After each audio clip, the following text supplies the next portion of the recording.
Maybe you have also come across people who seem to have everything figured out in their life, in their families, in their hobbies. They have organized everything. They never seem to forget anything.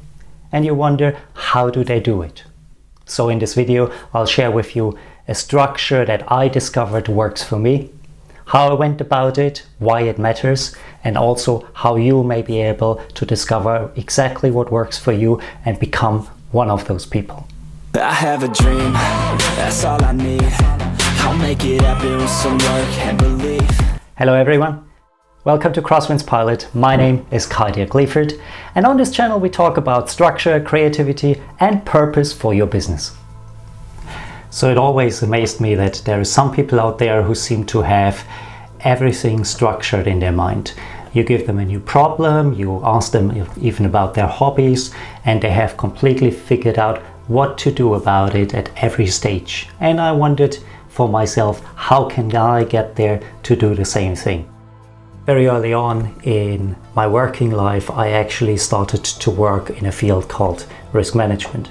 Now, I was always joking with people around me that that allowed me to do anything I wanted, because if there was something that was interesting to me, I just had to go and say, actually, maybe there's a risk, let me look at it. And at other times when I wasn't quite as interested, I could say, oh, let me look at it, but I don't think it's a risk, so I won't spend much time on it. So I was very free in what I had to do. Obviously, that's not always true, but it made me realize that it isn't black and white, and I had to come up with a way to tackle each of the problems. And there was such an information overload that we see also today in all aspects of our life.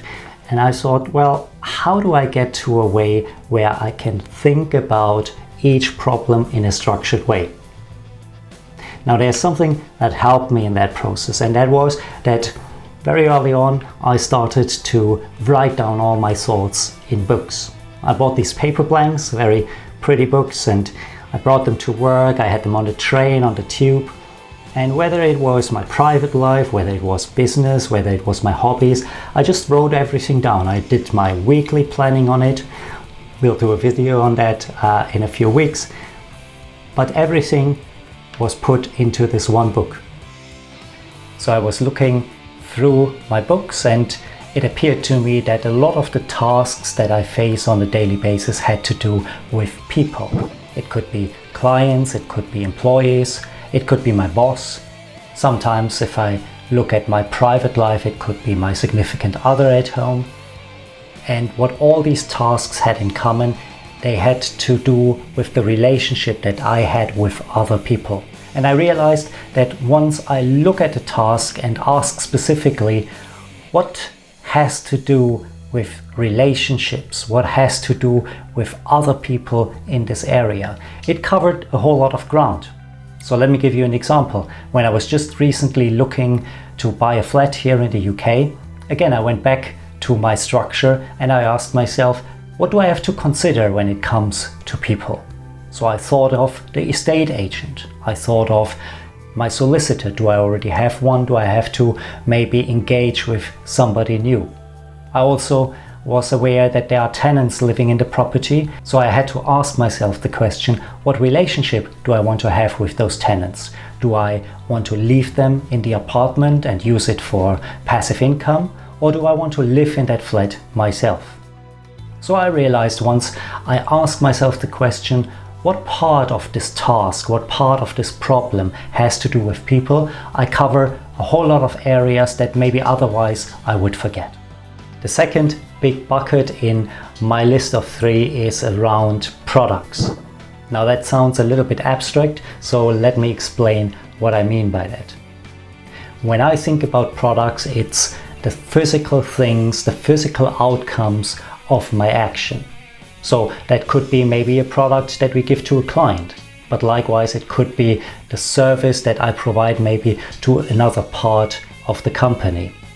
Or if I consider my private life, maybe it's a nice evening out with my significant other.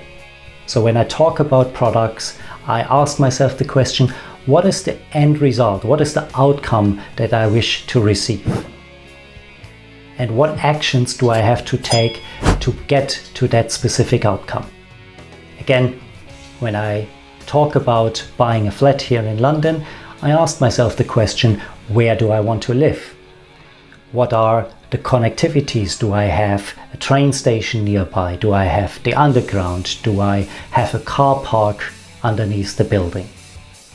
And obviously I also asked myself the question, is the property fairly priced? Do I personally want to pay that much for this specific flat? And what do I think about the future market value of that flat? So those are all questions that I would face when I ask about products. And finally, I came to realize that a third big bucket of things, and that covered everything else that I hadn't looked at before, is around processes. So this is about the way how I do things. Is the way how I do business cost effective? Does it support my values that I want to represent in my business or in my life? So if we go back to the example from before, buying a flat in the UK, we can ask ourselves the question, what is the process behind buying a flat? Where initially you have to agree to a sales price, then you have to instruct your solicitor, you have to receive a contract pack from the seller, and then there is a whole bunch of things that the solicitor does for you. And obviously there's also a whole bunch of things that I have to do. For example, if I wanted to apply for a mortgage, how much, with whom? Do I need to maybe involve somebody else again? That falls back to people. But I would ask myself when buying this flat, what is the processes that I have to follow? What are the specific lines and action items that I have to put down on my list that relate to processes? So there you have it. That's the very simple structure that I follow: people, products, and processes.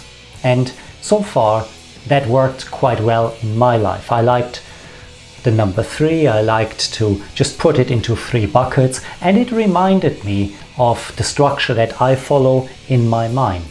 Now obviously there's nothing wrong with just following the things that I outlined. Maybe people, products, and processes work for you, but more likely something else works for you better. So my tip is, go about, if you don't already have a daily log or a journal or a book that you write down your thoughts, go about it 2 weeks at a time and just see what you come up with. After the 2 weeks, go through all your records, look at what's coming up, look at maybe the different buckets that work for you personally. Maybe you come up with something completely different. I'd be very curious to know what it is, so please comment below what structure works for you. Obviously it doesn't end there. Then you have to make a decision on what to use. You don't have to put it in stone on day one.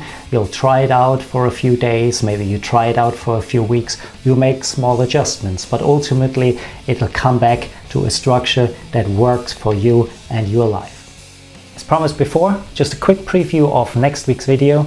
We will actually look at pilots and how they make decisions in their daily lives, and how you can use their tools and their skills to make it work for your business. So I look forward to seeing you in that video. In the meantime, thanks for watching, have a wonderful week ahead, and see you very soon.